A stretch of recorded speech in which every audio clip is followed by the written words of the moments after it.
servant, right? And there's so many ways he served people.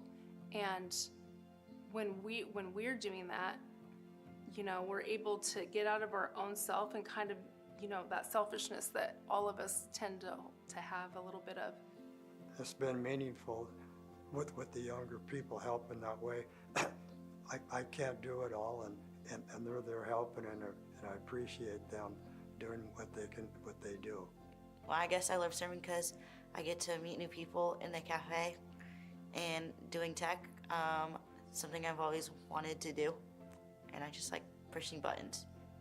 I kind of like when the other people are up there, younger people are up there, because then I know that they're going to be carrying on some things that we've already done, and they have their own ideas, and it's good to get their input as well as me giving them my input. I've never been a terribly social person to go out to join clubs and all that kind of stuff. I just never have been, and I'm sure never will be. So it gets us out of the house, gets us around other people. When it comes to serving and not feeling like you fit in, I think that it is important to know that you don't always feel like you fit in when you start doing something new, that you can trust that God will give you the abilities and the courage to do things when you don't know what you're doing. It's been important to me in my faith that I stay in church and that I be around people that are wanting to grow and learn more about God. And so by serving, it helps me to be accountable to my family and to keep showing up because they count on me. And that's one of the things that serving can help you to do, is that you feel like you're valued by people because they will miss you if you're not there to serve. And so having the opportunity to serve just gives you a reason to show up to church even when you may not feel like you want to. Whatever your talents or whatever you like doing or whatever, there'd be something around here you could do. Just ask. We have a connection center. You can go and ask any of our pastors about serving, and God will tell you too. That's another thing God will tell you.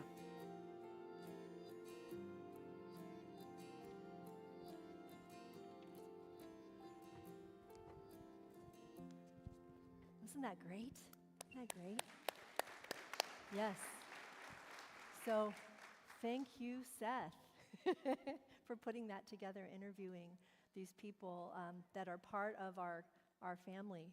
Isn't it sweet to hear, right? To hear the hearts of those that we see every week, but we don't always hear what they're saying. This is my dear sister and my dear brother in the Lord, and good friends and family. So grateful for you both and how we get to work together and serve together. Seth and I came on staff about the same time. He came a little before me. I don't know how many months before, but barely. Okay. And Bonnie has been here all her life. No, Reading. Yeah. Born and raised in Reading. Yeah. And here for how many years? Like 18 or 19. Andy says, yeah, that's right. And so I want to ask Seth and Bonnie some questions so you can hear their hearts and how the Lord's leading them. Seth is our creative and executive pastor, which is a new title we believe the Lord led us in because of all the things he does. And I want, as Sam, I think, said, how did you say it, Sam? What does Seth do? He does so. What? Say it again. What is it you do here? Oh, what is it that you do here, Seth? What actually do you do? No. Not like that. Not like that. Because I know. It's more like, what do you not do? Yes, I think. that's right. How has the Lord led you in expanding your role in ministry here at Oronas? Let's share that a little bit. Yeah, well, about 25 years ago, no, I'm just joking. I say that kidding, but I don't have time to go back and tell you as I really prayed about that question, because when you asked me that to think about it, I really started going back, and if you haven't done this, reflecting on the way that the Lord has led you, well, this is a new role or title for me in this past year of ministry here, but seeing how the Lord has led me really in my whole life, it's really sweet as the Lord leads us into things to look back and to see the ways that he's prepared us for different things. But specifically, the thing that I thought of was last year when Dara and I were co-leading for 3 or 4 months, and I felt like it helped that we came 5 years ago about the same time and had that season these past few years to really serve together, to get to know each other, to grow deeper in our relationship with one another and with God here in this community. But during those months of transition, pastoral transition in our church before Dara was installed as our new lead pastor, that was a really specific time that I really saw the Lord working in helping us kind of figure out what this would look like, and seeing some of the things, well, how do we share different responsibilities, and what are some of the areas that we can really, the whole idea is to care for one another and to support one another in ministry in the work that God has called us to here.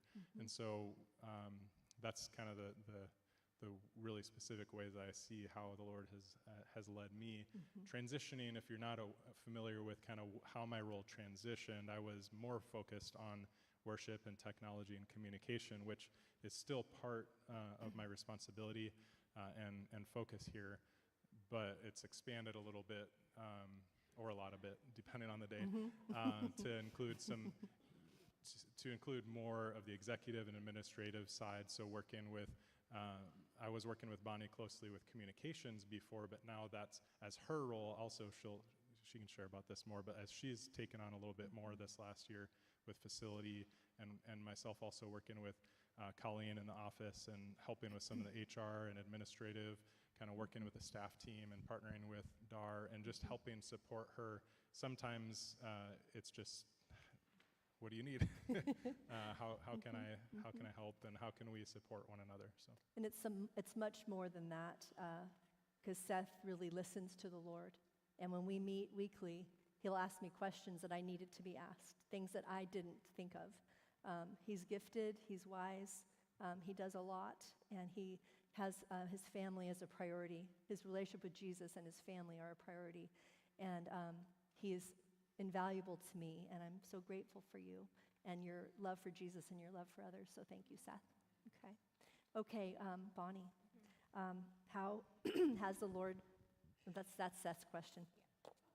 How have you seen the Lord at work through the various ministries of the church that you assist or administer in our church family and community? Yeah, so it's been a really interesting and really fulfilling year for me. I came back into the workforce this year. I did a little bit here and there. As a mom, that was my top priority for the last, however, 10 plus years. But now they're in middle school, and they're my husband's problem because he's a middle school teacher. And so the Lord has allowed me to come back and work more regularly. And it was really interesting when we, as a team, were sort of making this role. I think we had maybe a little bit different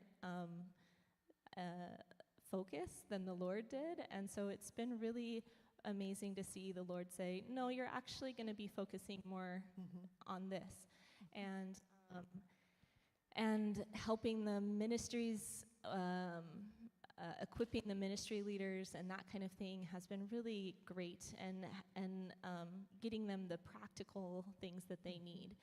But the thing that we weren't really expecting was how, and maybe I was naive to, was how much goes on here at this facility on any day of the week. And something that was really impactful was to see the way that this church facility was used in the community this year. We were able to, and we've done this forever. That's, the people who designed this building in the 80s, and they had this intention, and we are still fulfilling that by opening our doors as often as we can to the community. We were able to host a number of large funerals and retirement celebrations, and just things that that there's nowhere else in the community to do. It was really interesting as we were, as a team, and as the board, praying about releasing the Upward partnership to the community and letting the community take more of a role in that and not hosting it here.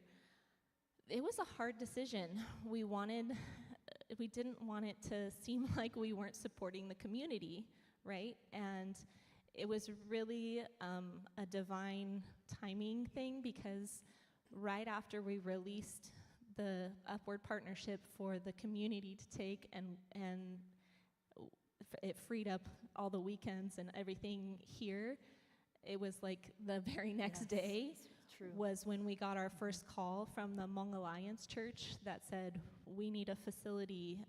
They have kind of multi-day big events, and they've been a really great avenue of partnership with us, and that's a community that we had never connected with. And it's just been a beautiful relationship to see that grow, and be able to keep the operating costs as low as possible so that we can continue to foster that relationship. And the way that we do that is through our volunteers and the people who are willing to come and help the custodial team and that kind of thing. So I don't know, did I answer that? That's good, you did. And in the report, you guys please read the report. Seth's is on page 10 and Bonnie's is on page 23. And you can see the multiple ministries that Bonnie is facilitating and administering to and communicating through. I see Bonnie at her desk when people come in to fill out forms and learn about the facility. I see her offering water and Kleenex, and there's tears and prayers. There's ministry happening in the midst of the doing.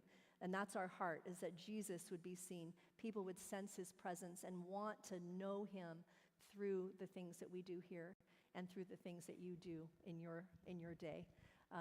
So I just want to thank you for that. Is there anything else looking forward you want to say in your area? I'm just looking forward to continuing to see how the Lord leads us differently, right, than what we may have thought we were going to be doing. And having such a cohesive staff team that is open to that and wanting more than they want their own ministry to be successful. They want to hear from the Lord and follow the Lord. And I'm just really looking forward to continuing to be a part of that. Amen. So we're going to pray for the things you're hearing and seeing. Continued prayers for Seth and for Bonnie and their ministries.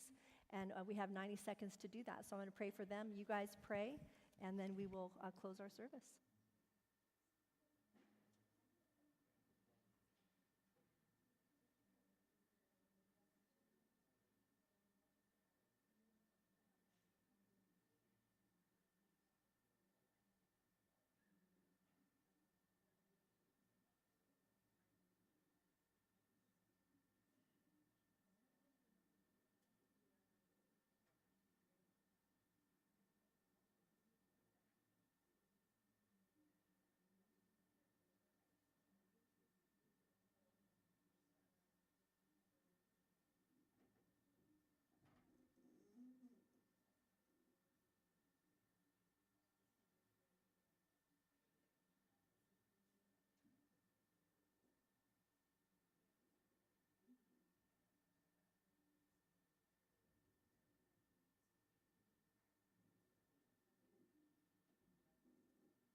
Thank you, Jesus.